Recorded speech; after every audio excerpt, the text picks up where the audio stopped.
اهلا بكم معانا. النهارده هنعمل جلاش ساده. جلاش، فاكرين البسطه بتاعت زمان اللي كنا بناكلها؟ هنعملها، وهنعمل كمان جلاش اساور بس ساده، ما عليهوش اي مكسرات ولا اي حاجه، مش هياخد غير الشربات بس.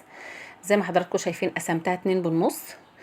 قطعه ركنتها، الكبيره ركنتها عشان اعرف اعملها اساور، القطعه التانية قسمتها ل2 وبعملها شكل مثلث زي ما حضراتكم شايفين كده. كل القصة ان انا بعملها مثلث وبقطع.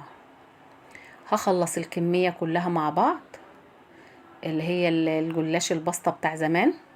هيعجبكم جدا، ما تنسوناش في اللايك والشير والاشتراك. طبعا ده شكلها. هخلصها وبعد كده هعمل الجلاش الاساور طبقة واحدة بس.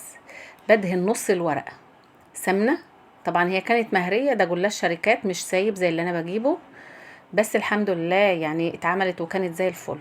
وبلفها زي ما حضراتكم شايفين، وبسيب قطعة من الورقة ما لفتهاش عشان تبقى القاعدة بتاعت الأساور. هنعمل واحدة كمان مع بعض.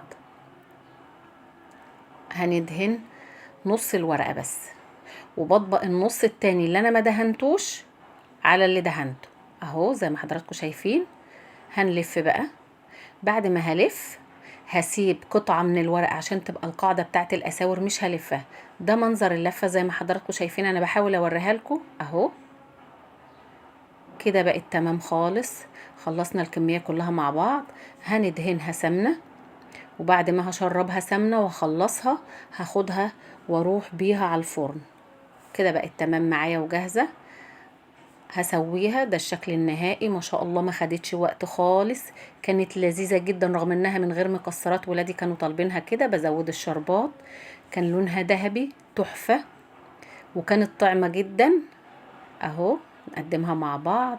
كانت جميلة جدا. حابة تحطي مكسرات في الاساور تمام. ما تنسوناش في اللايك والشير والاشتراك. اشوفكم على خير، وكل سنة وانتم طيبين.